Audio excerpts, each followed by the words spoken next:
नमस्कार दोस्तों, stock market studies में फिर से एक बार आपको बहुत-बहुत स्वागत है। तो आज यहाँ पे मैं डिस्कस करूँगा एक प्राइवेट बैंक के बारे में और आज का जो बैंक के बारे में मैं डिस्कस करूँगा वो बहुत ज़्यादा रिटेल निवेशक के पास है इस बैंक के शेयर। क्योंकि मुझे बहुत सारे कमेंट्स आते रहते हैं इस बैंक के बारे में। तो मैं आज जिस बैंक के बारे में बात करूँगा, वो एक बहुत छोटा-सा बैंक है। करीबन-करीबन 5,000 करोड़ के मार्केट कैप है इसका, 5,000 से थोड़ा-सा ज़्यादा है। तो मैं जिस बैंक के बारे में मैं पहले भी बहुत सारे वीडियोज़ बना के दिया, तो आज मैं स्पेशल इस वीडियो कंपनीज़ के वीडियो बना रहा हूँ क्योंकि जो कंपनी लॉसेस में कंटीन्यूअसली था, वो आज प्रॉफ़िट कर चुके हैं और एक जितना लॉसेस किए थे, मान के चलिए कंपनी ने 250 करोड़ का लॉस किए थे। आज वो 250 करोड़ से भी ज़्यादा प्रॉफ़िट किया।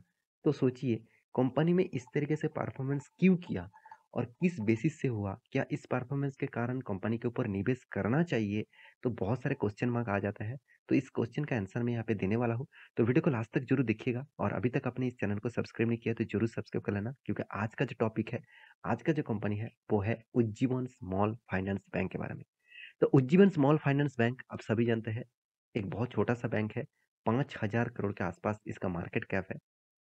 तो इस बैंक के हालत में बहुत जितने बार आपके साथ डिस्कस किया हूँ, उतनी बार मैं बोल चुका हूँ, कंपनी का हालत अभी उतना ख़ास नहीं है, उतना ख़ास अभी तक हुआ नहीं है। मगर इस बार जो कंपनी ने रिज़ल्ट पब्लिश किया, इस बार कंपनी ने जो परफ़ॉर्मेंस दिखाया, मुझे थोड़ा-सा कंपनीज़ के ऊपर चेंजिंग देखने को मिला। ऐसे नहीं कि कल जाके मैं निवेश कर दूँगा, कल जाके कंपनी के ऊपर मतलब बहुत नाम कमाएगा, इस तरीके से कुछ सिनेरियो आएगा, ऐसे बिल्कुल भी नहीं। तो किस बेसिस से रिज़ल्ट हुआ, किस बेसिस से रिज़ल्ट का ग्रोथ हुआ, पूरा डिटेल्स में दिखाऊँगा और कुछ पॉइंट्स आपके साथ शेयर करूँगा, शायद वो पहले आपने नहीं देखा है।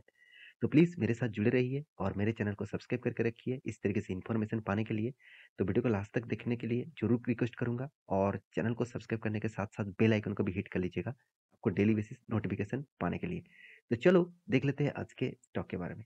तो देखिए, सबसे पहले मैं जो बात करूँगा वो उज्जीवन स्मॉल फाइनेंस के बैंक के बारे में। तो इस बैंक के डिटेल्स एक चीज़ मैं आपको बता दूँ, कंपनी का मार्केट कैप कितना है? 5,400 करोड़ के आसपास। चलो 5,500 करोड़ के आसपास बोल सकता हूँ। तो कंपनी का सबसे जो मेन पॉइंट्स जो आपको देखना चाहिए, कंपनी के अंदर कस्टमर कितना आ रहा है? कस्टमर मतलब 2 तरीके के कस्टमर होते हैं, जिसको कंपनी लोन बाँटते हैं और जिससे लोन वो लेते हैं।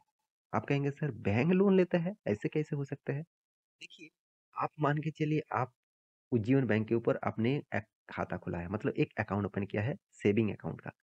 तो आपने क्या किया? पैसा किसको दिया? बैंक को दिया। तो बैंक क्या करेंगे? आपको हर सालों में इंटरेस्ट देंगे।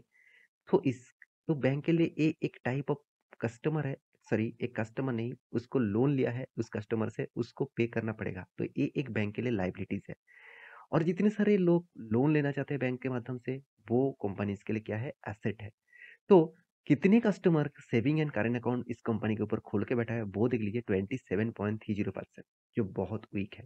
तो मैं ज़रूर कहूँगा बहुत वीक है क्योंकि एवरेजली देखा जाए जितने सारे लीडर्स कंपनी है, जितने सारे लीडर्स बैंक है, उनके एवरेज मैं आपको बता दूँ करीबन 40 टू 50 टू 60% तक कस्टमर बेस देखने को मिलता है। तो सोचिए कंपनी में कस्टमर अगर कम है तो कंपनी ग्रोथ कहाँ से करेगा? अगर हाथ में पैसा ही नहीं आ रहा है तो कंपनी लोन कहाँ से बाँटेंगे और कंपनी खुद के कैसे सस्टेन कर पाएँगे? तो इस बार किस तरीके से लोन बाँटा गया? क्या वो लोन उठा पाए? तो चलो उसी के ऊपर डिस्कस करूँगा। वो बहुत इंपॉर्टेंट पॉइंट्स है क्योंकि आपके पास कितना भी पैसा हो, अगर आपको सही दिशा में खर्चा करने का अनुभूति नहीं है तो आप पूरा का पूरा पैसा खर्च कर सकते हैं मतलब पूरा का पूरा पैसा डुबा सकते हैं। तो इस कंपनी के जो डिटेल्स है, देखिए मैं पूरा डिटेल्स यहाँ पे दिखाऊँगा, एक चार्ट पैटर्न के माध्यम से दिखाऊँगा। ध्यान से देखना इस डेटा को, इस डेटा बहुत इम्पोर्टेंस है। मैं बहुत सारे चीज़ को ढूँढ के आपके सामने लेके आया हूँ। तो देखिए, सबसे पहले कंपनी का जो मोमेंटम बिज़नेस का जो स्टैंडर्ड मोमेंटम बिज़नेस का जो वॉल्यूम्स है, मतलब कंपनी किस तरीके से वॉल्यूम्स कर रहा है कंपनी बिज़नेस का, तो प्रीवियस डेटा के हिसाब से आप देखेंगे जितने सारे क्वार्टर्स यहाँ पे गया है, तो कंपनी का जो डेटा है उसके हिसाब से बात करूँ तो कंपनी इस बार डेटा को बहुत अच्छी तरीके से ग्रोथ किया। पिछले जो डेटा था वो एक एक लेवल में था, थोड़ा-सा इस बार थोड़ा-सा ब्रेक किया, थोड़ा-सा प्रीवियस डेटा को भी थोड़ा-सा चेंज करने का कोशिश किया। तो ये तो ठीक-ठाक था। अभी देखिए एसेट क्वालिटीज़ ऑन यहाँ पे देखिए क जो कंपनी का जो एसेट क्वालिटी है, कंपनी का जो ट्रेंड है, कंपनी का जो मतलब पोर्टफ़ोलियो का जो रिस्क पोर्टफ़ोलियोज़ है, वो आप देखेंगे धीरे-धीरे डिक्रीज़ होता जा रहा है। एक कंपनी के लिए एक अ, अच्छी बात है। तो कंपनी का देखिए हाईएस्ट यहाँ पे देखिए प्रॉफिटेबिलिटी। तो कंपनी का हाईएस्ट इवेंट प्रॉफिटेबिलिटी जो है वो इस बार अच्छा खासा ग्रोथ हुआ है। तो कंपनी का देखिए ग्रॉस एडवांस जो मतलब कंपनी का जो ग्रोथ है, वो भी आप देखेंगे तो यहाँ पे भी ग्रोथ देखने को मिला इस बार। कंपनी का जो एनपीए है, जो नेट एनपीए है, तो वो सबसे इम्पोर्टेंस है। क्या एनपीए कंपनी कम किया? क्योंकि एनपीए जितना ज़्यादा रहेगा, उतना ही कंपनी के लिए बहुत बड़ा खतरा रहेगा। तो कंपनी का एनपीए कितना ग्रोथ हुआ, मतलब कितना कम हुआ, चलो वो मैं आपको दिखा देता हूँ। तो एनपीए इस बार कंपनी एकदम ना के बराबर लेके आए, एकदम ना के बराबर। यही कंपनी ने सबसे बड़ा एक बिग पॉजिटिव पॉइंट आपके सामने दिखा चुके हैं। यही एक कारण है स्टॉक के अच्छा खासा मोमेंटम दिखाने के लिए। आप कहेंगे सर क्या एनपीए इतना बड़ा मतलब इम्पैक्ट करता है बैंकिंग के लिए? बिल्कुल। मान के चलिए बैंक ने 10 करोड़ का, मैं एक छोटा सा एग्जांपल दे रहा हूँ, 10 करोड़ का बैंक ने क्या किया, लोन बांटा। तो लोन तो 10 करोड़ का बांट दिया, तो उनमें से बैंक ने मान के चलिए 8 करोड़ तक लोन उठा पाए, बाकी 2 करोड़ का लोन उठा नहीं पाए। तो वो ही कहलाता है बैंक के लिए एनपीए। तो नॉन परफॉर्मिंग एसेट, जो एसेट उन्होंने बांटे थे, जो एसेट उनका आना था, वो एसेट परफॉर्मेंस नहीं किया, वो एसेट से वो पैसा नहीं कमा पाए, तो इसीलिए बैंक के लिए एक बहुत बड़ा खतरा है। तो एनपीए जितना कम रहेगा उतना ही खास है। तो इस बार एनपीए को तो कंपनी बहुत अच्छी तरीके से मेंटेन किया, तो इसीलिए कंपनी ने अच्छा खासा परफॉर्मेंस इस बार दिखाया है, मैं जरूर कहूंगा। तो कंपनी ने इस बार किस तरीके से रिजल्ट किया, वो आपको मैं दिखाऊंगा। उससे पहले इस डेटा को क्यों दिखाया हूँ, क्योंकि कंपनी ने जो परफॉर्मेंस किया मुझे बेस्ट लेवल लगा। हाँ, मुझे जितने सारे बैंक्स का रिजल्ट मैं इस बार देख चुका हूँ, उनमें से मुझे इस कंपनी का रिजल्ट अच्छा लगा। क्यों लगा, चलो मैं आपके साथ डिस्कस कर लेता हूँ। तो जो रिजल्ट यहाँ पे आया है, वो टोटली लाखों में दिया गया है। तो लाखों में हो, करोड़ में हो, कुछ भी हो, आपको डेटा फिगर देखना है। तो टोटल इनकम के बारे में बात करूँ तो आप देखेंगे तो टोटल जो इनकम हुआ है कंपनी का, करीबन करीबन 1,13,000, 1,14,000 बोल सकते हैं। यहाँ पे लाखों में है, आपको 1,13,000 करोड़ों में कन्वर्ट करके मैं दूंगा, तो थोड़ा सा वेट करिए। तो यहाँ पे देखिए पिछले बार कितना था, 1,02,000। पिछले सालों में तो बहुत कम था, 69,900। तो कंपनी ने अच्छा खासा यहाँ पे इनकम का ग्रोथ किया। अभी कंपनी का एक्सपेंडिचर के बारे में बात करूँ, तो कंपनी को खर्चे के बारे में बात करूँ, कंपनी खर्चे को भी बहुत अच्छी तरीके से मेंटेन किया। 75,400 पिछले बार था, 72,900 पिछले सालों में था, 62,000। तो इसका मतलब अच्छा खासा यहाँ पे एक्सपेंस को भी कंपनी मेंटेन किया। अभी देखना है कंपनी ने जो पॉइंट्स सबसे ज़्यादा मुझे इंटरेस्टिंग लगा, सबसे ज़्यादा पॉजिटिव लगा, वो है प्रोविजन। प्रोविजन को कंपनी ने नेगेटिव कर दिया। तो प्रोविजन जितना नेगेटिव होगा, जितना कम होगा, उतना ही बैंक अच्छी तरीके से परफॉर्मेंस कर पाएंगे। तो प्रोविजन मतलब जितने सारे लोन्स बांटे हैं, तो वो लोन कितना उठा पाए। एनपीए भी आप बोल सकते हैं उसी कैटेगरीज में बिलोंग करते हैं। तो प्रोविजन यहाँ पे देखिए पिछले बार तो बहुत ज़्यादा था, पिछले क्वार्टर में भी ज़्यादा था, मगर इस बार कंपनी ने वो सारे चीज को यहाँ पे मतलब निगोशिएट किया, और यहाँ पे देख सकते हैं टोटली नेगेटिव में लेके आया।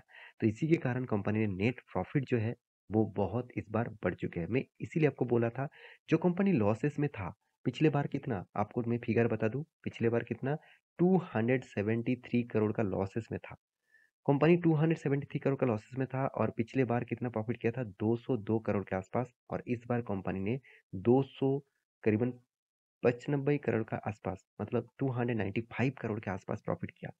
तो लॉसेस से प्रॉफिट में कन्वर्ट होना, और वो भी डबल के आसपास, तो एक कोई आम बात नहीं है। तो कितना एफोर्ट देना पड़ता है, कितना मैनेजमेंट को काम करना पड़ता है, जिसके बेसिस से इस तरीके से रिजल्ट होते हैं। तो मैं आपको इसीलिए दिखा रहा था क्योंकि आपको इस चीज को ध्यान में देखना चाहिए। मैं देखिए प्रोविजन आपको इसीलिए पहले दिखा चुका हूँ क्योंकि देखिए पिछले बार तो 3.29% का प्रोविजन था, नेट सॉरी एनपीए था, वो भी नेट एनपीए। और इस बार इतना 0.04% का एनपीए है। तो सोचना कंपनी ने कितने बड़े काम किए हैं। मैं इसलिए इस बार कंपनी के ऊपर जरूर फोकस रखूंगा। तो आप कहेंगे सर क्या अभी निवेश करूंगा? तो देखिए, मैं कोई एक क्वार्टर के रिजल्ट देखकर कोई भी कंपनी के ऊपर खुश तो हो जाता हूँ, मगर मैं निवेश नहीं करता हूँ। आप कहेंगे सर क्यों? क्योंकि देखिए जब कोई कंपनीज का रिजल्ट आते हैं, आप देख सकते हैं नेट प्रॉफिट जो कभी-कभी इंक्रीज हो जाता है, कभी-कभी डिक्रीज हो जाता है। पहले भी इस तरीके से परफॉर्मेंस किया, कभी बहुत कम कर दिया, एकदम कम हो गया था। देखिए इस बार 0.05%, उसके बाद कितना 2.93%, उसके बाद कितना 3.29%। इसका मतलब कंपनी कंटिन्यूअसली मेंटेन नहीं कर पा रहा है। कंपनी का साल भर की प्रोविजन आपको देख लेना चाहिए। तो इसलिए आपको मैं टिकट डॉट कॉम के ऊपर लेके आया हूँ। आप यहाँ पे नेट प्रोविजन के बारे में बात करूँ, साल भर की बात करूँ, तो देखिए अभी भी 0.94% के आसपास है। इसका मतलब 1% के आसपास पहले था, आज 0.61% बन चुके हैं। हाँ, धीरे-धीरे कम कर रहे हैं, बहुत बड़ी बात है। ऑब्वियसली कंपनी खुद को मेंटेन कर रहा है, कंपनी खुद को अच्छा लेवल में लेके जा रहा है, तो एक बड़ी बात है। तो इस कंपनी के ऊपर फोकस रखिए। आप निवेश करना चाहते हैं, तो आपके डिसीजन के ऊपर ऊपर निवेश ज़रूर करिएगा, क्योंकि मुझे इस कंपनी में अभी भी बहुत कुछ देखना बाकी है। अगर वो पैरामीटर्स मुझे अच्छा लगे, कुछ कंटिन्यूअसली परफॉर्मेंस अच्छा लगे, तब मैं इस कंपनी के ऊपर मैं खुद एंटर हो जाऊँगा।